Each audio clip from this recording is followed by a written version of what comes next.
Fala, Vete, tudo bem com você? Hoje nós estamos no nosso segundo Journal Club. Nós vamos falar um pouquinho sobre o efeito do tratamento do ligamento cruzado cranial na expectativa de vida do cão.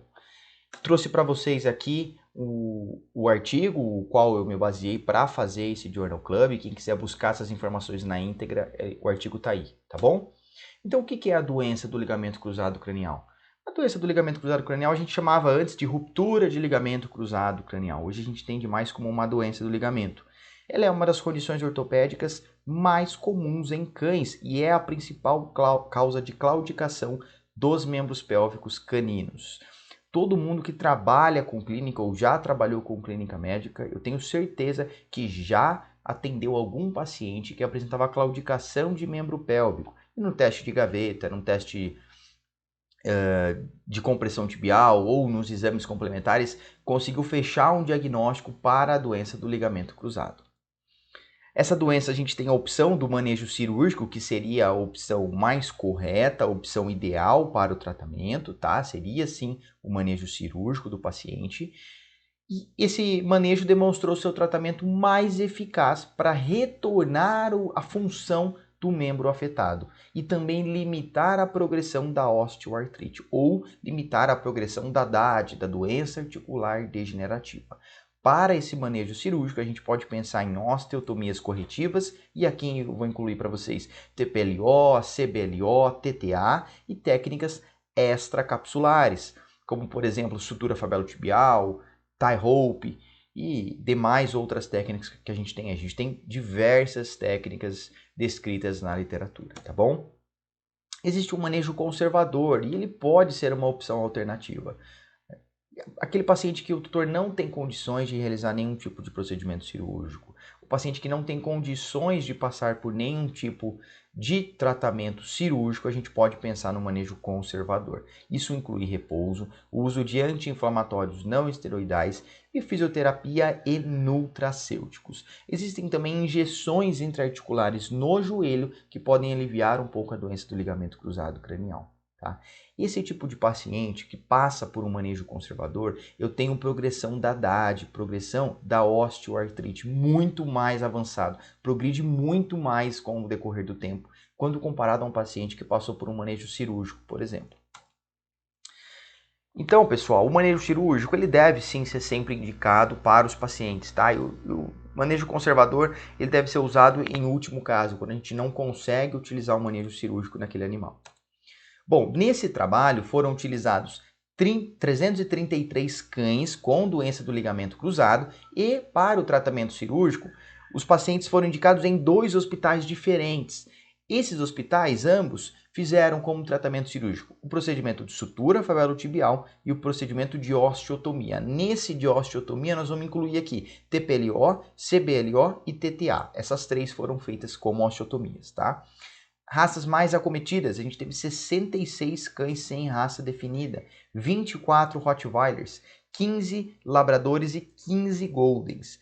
Então a gente consegue observar que os cães de raças maiores tendem a ter uma predisposição mais ainda à doença do ligamento cruzado cranial.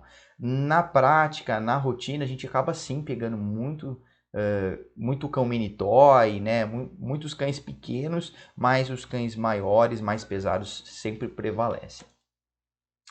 Bom, como resultado, 19,5%, quase 20% dos cães nesse estudo foram tratados de forma conservadora, 37,6% com forma cirúrgica, e nesse tipo nós vamos incluir só a sutura fabelotibial, e 42,9% de forma cirúrgica, só com osteotomias corretivas, tá bom?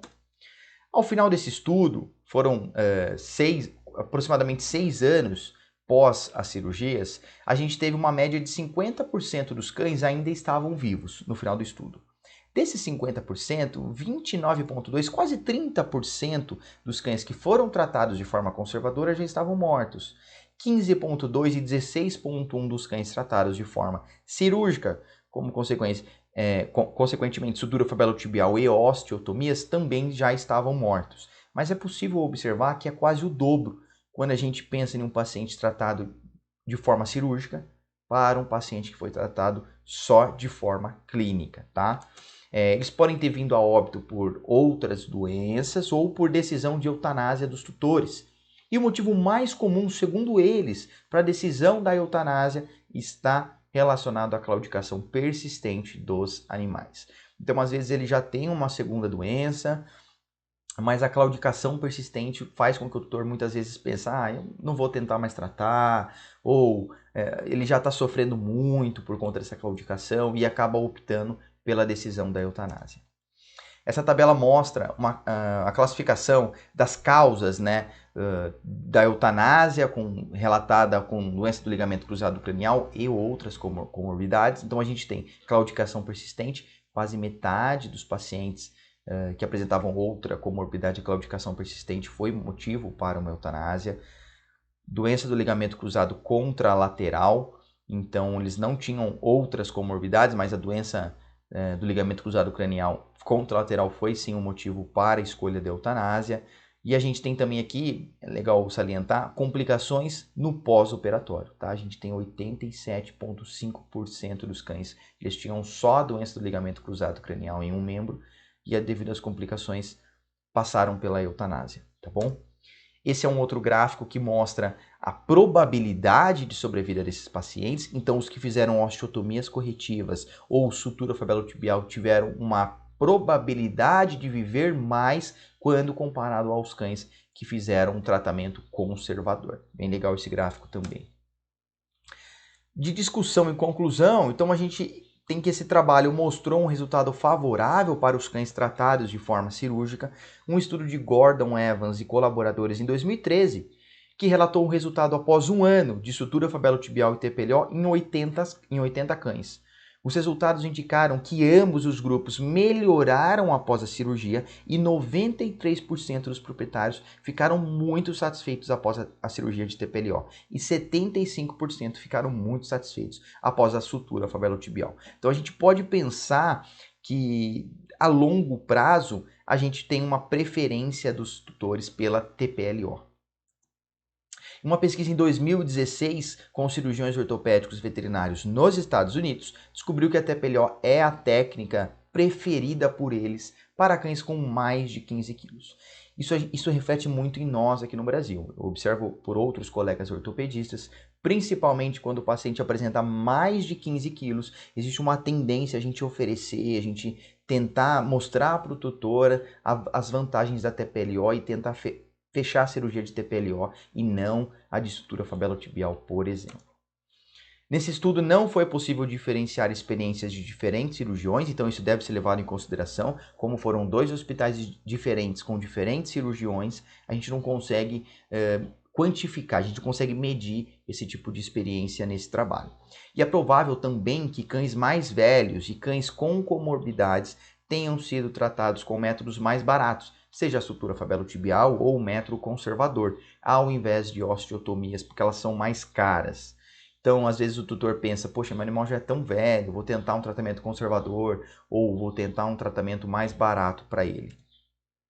E os proprietários que investem menos no seu animal de estimação podem sim ser mais propensos a escolher a eutanásia, ao invés de tratamento para comorbidades que são sim tratáveis, ou mais abrangentes, mais caras, para se tratar no final da vida, tá bom? Então isso também deve ser levado em consideração.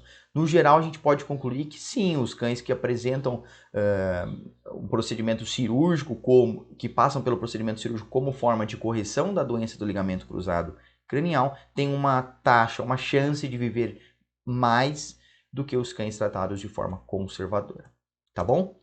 Pessoal, finalizamos o nosso segundo Journal Club. Estou deixando para vocês aqui o meu Instagram, quem quiser me seguir, tem bastante conteúdo de cirurgia e ortopedia veterinária também, tá bom? Um abraço a todos.